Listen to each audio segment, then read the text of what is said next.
So I've been seeing public health agencies posting photos proudly showing off people who choose to go and get their COVID shots.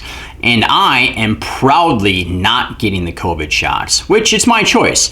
And if you choose to do it, that's great, that's your choice. But here's the problem, is it's being promoted as if you go out and get your COVID shot, that's patriotic. And you're helping to stop the spread and you're helping to stop COVID. And they're creating this belief system that getting this shot is going to reduce transmission. And if you get it, well, that means you're protecting other people. And if you're like me and you choose not to get it, well, you're somehow less patriotic and maybe you're not a very good person because you're not getting it, so you must not care about others. So let's talk about that.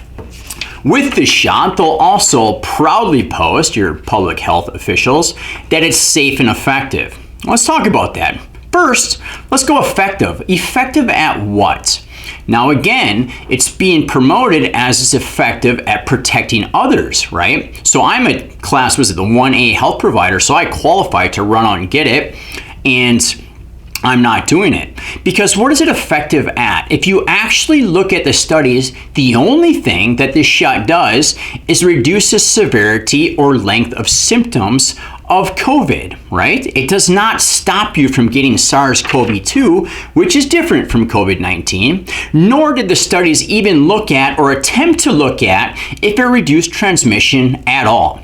So what can happen is you get the shot, and if it does work, if it is effective at what the study says it's effective at, which is to just reduce severity of symptoms, that means that you can have SARS-CoV-2 but not have symptoms.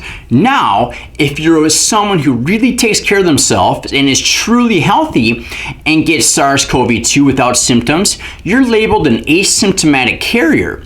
But if you go out and get your shots and you don't have a severe symptoms but still have SARS-CoV-2, you're some sort of hero patriot that's doing the right thing for other people. How does that make any sense whatsoever? Can we please at least tell the truth that the only person that this shot protects, if it even does, is the person who's getting the shot? It doesn't protect anybody around you, nor does it even claim to do so. And so you know, there's SARS-CoV-2, and then COVID-19 is the symptomatic expression of the virus, right? They never make the distinction on that.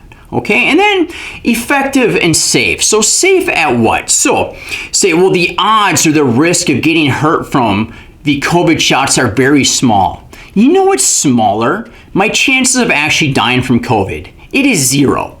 Why in God's name would I inject this? And it's even hard to call it a vaccine, right? They market it as a vaccine, they call it a vaccine, but they're not putting fragments of something and so you build an immune response that stops you from getting the disease, right? That's what a vaccine is. It's a different type of drug therapy that just reduces the severity of symptoms.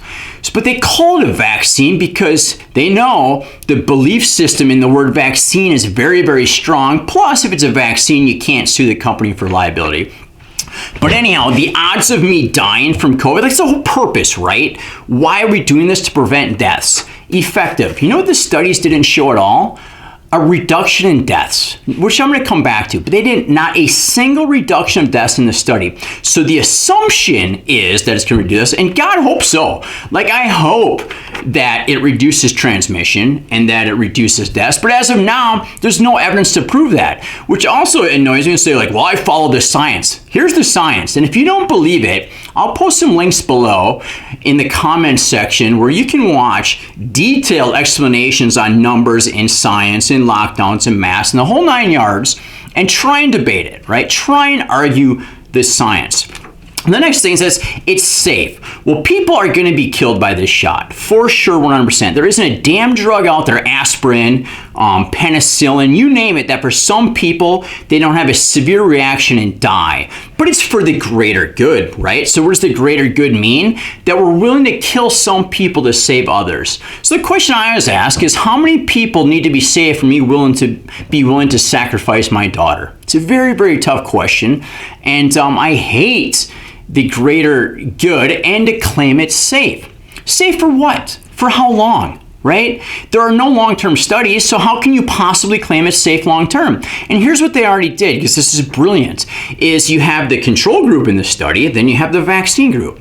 Now, they've already given the control group the vaccine. You say, well, we know it works. We can't deprive these people of this amazing vaccine. We better give it to them. But what they're really doing is now the control group is gone, so there's no way to ever look at long-term safety because you can't compare the two groups anymore. It's freaking brilliant on their part. But very, very unethical in my opinion. Back to effective. Something I didn't think about with that study when I was first talking is effective for whom? So who is most likely to die from COVID? Around the world, the average age of death is about 80 years old. Now in America, it's less than that, because on average, the age of death in America is 78, right? So why do people on average have a shorter life expectancy than people are dying around the world of COVID? Because they're terrible, unhealthy lifestyles that we live, that for some reason, our public health agencies or any government officials have brought up whatsoever anything about actually getting freaking healthier, which, by the way, I'm gonna get to, is if you're healthier, not only does it help you against this strain or this variant of COVID, but the Brazil variant and whatever variants are out there and the new ones that'll come. Like making healthy and just getting your body healthier protects you against all of them. But back to effective. In these drug company studies, how many 80-year-olds near hospice with cancer on 10 medications do you think were in there, right? Very, very few, if any whatsoever. Going on, rare side effects. Do you know what's really, really rare? Is the chances of me dying from this? 0. So I'm going to not get this shot, right? So I don't have to risk any of the side effects that could potentially come from it. You know what else I'm not doing?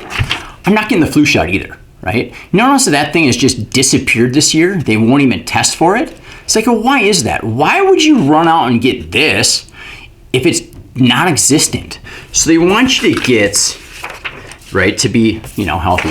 One of these, plus one of these, and another one of these to get and stay healthy. It's insane. Going on. Have you seen this? So these are the cases in Wisconsin. So the 3 arrows are where the mask mandates were initiated. So show me along here where these mask mandates are working, right? And then as you can see, the cases, they're really dropping off our curve. Remember back here, it was 15 days to flatten the curve, lockdown 15 days to flatten the curve. And now it's progressing just complete and utter nonsense. Make sure you watch the video that I put in the link below on this kind of stuff. So show me where the mask mandate is working. And here we are with cases just plummeting, regardless of masks or not, by the way. And everyone is supposed to run around and get a shot right here. Even if you've already had the COVID and recovered. And back to effective, where's my little effective sign? How long is it effective for, right? Does anyone know how long if they are effective, or what are they effective for? Are these shots effective for a month, 2 months, 6 months, 12 months? How is it that they claim that this shot is more effective than getting immunity naturally the way we have for hundreds of thousands of years? And then if you ask these questions, you get attacked. Now I know I'm probably not changing anybody's minds, because once you develop a belief system, new facts usually don't affect it much, unfortunately. What I'm really hoping is for those of you that are on the side of this, it's okay. It's actually a good choice, right? Don't feel like you're unpatriotic or you're a bad person or you're hurting others. It's all complete and utter nonsense. Right? It's nonsense, right? And going on, like the whole purpose of this is to prevent deaths. Yes, right? That's prevent deaths. We don't want people to die, right? Dying is bad. So the flu shot that's been around for decades, does that prevent deaths? And I always go back to these studies because it's like people refuse to hear it. So this is they looked at 170 million episodes and 7.6 million deaths, and they say turning 65 was associated with a statistically and clinically significant increase in the rate of seasonal vaccinations, right? More people are getting the flu shots. However, no evidence indicated that flu shots reduced hospitalizations or deaths among elderly people. So we have this flu shot that's been around for decades that isn't preventing deaths in elderly people, but this brand new one is supposed to. And I'm supposed to run out and get it, because even though it doesn't stop transmission at all, and that is somehow going to protect those people around me. It's insane. But going on, here's from the Cochrane collaboration, right? So this is like the gold standard in research. So this is in my opinion, right? You can attack me, attack whatever, attack the people who come up who do this. Well, they say the available evidence relating to complications from the flu shot is of poor quality, insufficient, or old, and provides no clear guidance for public health regarding the safety, efficacy, or effectiveness. So just so you know, the difference is efficacy is in a controlled environment, right? Effectiveness is how well it's working in the community, in the public. So, people post about masks in a strict controlled environment. That is nothing like the way people are doing out in public. Which is why after a year of this nonsense, what are they now recommending? 2 masks. A year later, it's like, well, one, maybe if everyone wore 2, it's mind-blowingly insane. But anyway, going on. Effectiveness of flu is people 65 years or older. So basically, it's not working for that demographic, which is a big concern to me. But to wrap this up, if you choose not to go out and get these shots, don't feel bad, right? Don't feel like you're unpatriotic or a bad person. And if you choose to, know that the only person, if anyone, that's benefiting is you.